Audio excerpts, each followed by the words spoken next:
Hi, my name's Sandy. I'm talking about Canadian politics, which is pretty ho-hum, I know. Um, there is a national election campaign going on now in Canada. Um, Earlier, or a week ago, the current governing body, the Conservatives, led by Stephen Harper, who's our Prime Minister, was found in contempt of Parliament, and the government fell. Uh, they have been, it's their second term. So they've been around for governing for about 6 years. The I think it's good that we're having an election for the simple fact that they have been in power for a number of years. And basically in Canada there are four main parties, but mostly we alternate between having a conservative government and a liberal government. And it was brought to light with a lot of drama in House of Commons, and we'd watch on the news of these, horrific acts where the Conservative Party deliberately deceived the Canadian people, and let's say there was 4 or 5 different scandals that were exposed, and that is true. There was, and they were exposed, and their lies were exposed, and that's good. It's great about one of the great things about a democracy.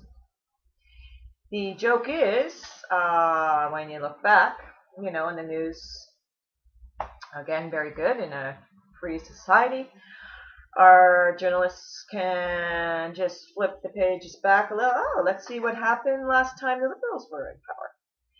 Well, guess what? Same thing. They were a number of lies, deceptions, were found that the Liberal Party were found guilty of as well. And this, there is a saying that power corrupts, and absolute power corrupts, absolutely. And I would say that, once again, the current situation in Canada proves this. Does it mean we throw the baby away with the bathwater? We get rid of the system? No, it's a good system. It's a democratic system. I'm very grateful for that. I do feel free where I live. I am free to express myself.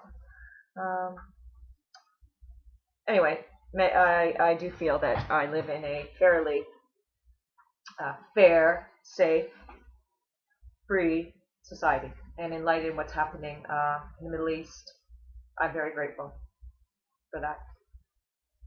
And since absolute power corrupts absolutely, it doesn't say a lot for a dictatorship, does it?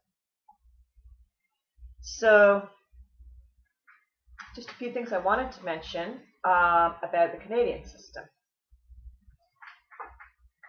So I have said, yes, I think a change of power would be good. Although the Conservatives are dangling a little carrot with a tax break for families with young children, it wouldn't come into effect for 4 years. I don't believe it would be enough of a break to change a family's life. It's a bit of a break. I'm not sure, maybe between $500 and $5,000 a year, depending. But they are also proposing to purchase 13, I believe it is, sorry if I'm wrong, fighter jets. Anyway, I know the cost was $30 billion. So if I look back in history and I look at the facts, has increasing military spending stopped humans from engaging in war and brought about lasting effective change? No. It has for a few years. But overall, no, it hasn't. The Liberal Party is offering a more substantial tax break to help families who have, and to help the young adults who are attending post-secondary education, a grant of $1,000 per year that they attend up to 4 years. unfortunately, then they were going to take away some other tax breaks for these students, so it resulted in about half of that, so $2,000 over 4 years. I am someone who has 2 children in university, and my husband will have, in a couple more years, probably his daughter as well attending university, my stepdaughter. So this is quite a appealing carrot being dangled in front of my nose. I think, this makes me open my eyes a little bit. I think that's very practical help for me. I'm average common person in Canada. So that's very attractive, practical help. And the NDP, New Democratic Party, are offering Canadians, are saying that they will put a cap on the amount of interest the banks are allowed to charge for debt, for credit card debt, and that they would cap it at 5%, and it's currently 18%. 5% plus prime. I'm not exactly sure what that is, and being the average Joe Canadian, I'm guessing lots of other people aren't too sure what it is either. Obviously, I can look into that and find out. So, also being someone that I'm your basic sucker, I have credit card debt. I don't have an extravagant life, so I didn't use credit for anything extravagant. I used it for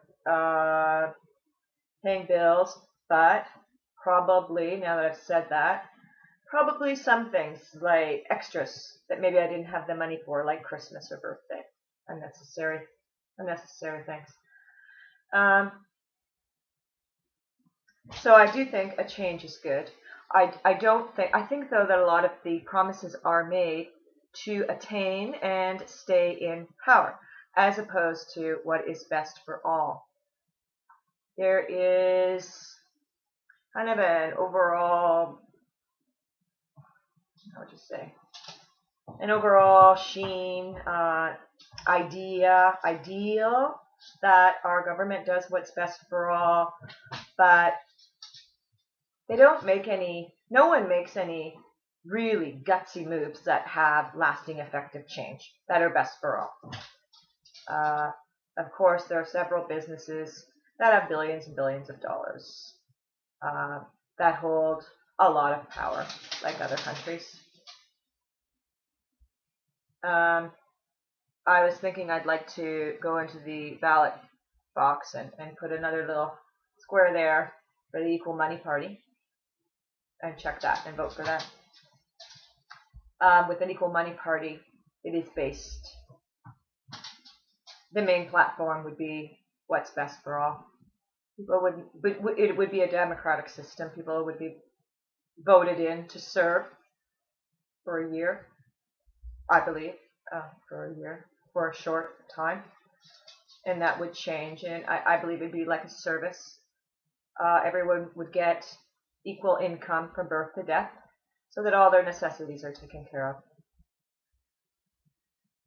And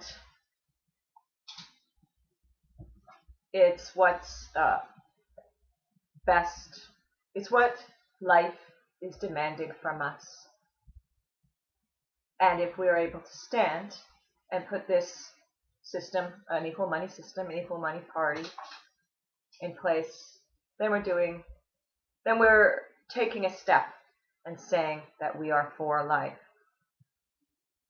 and what's best for everyone as we remain here as life. Thank you.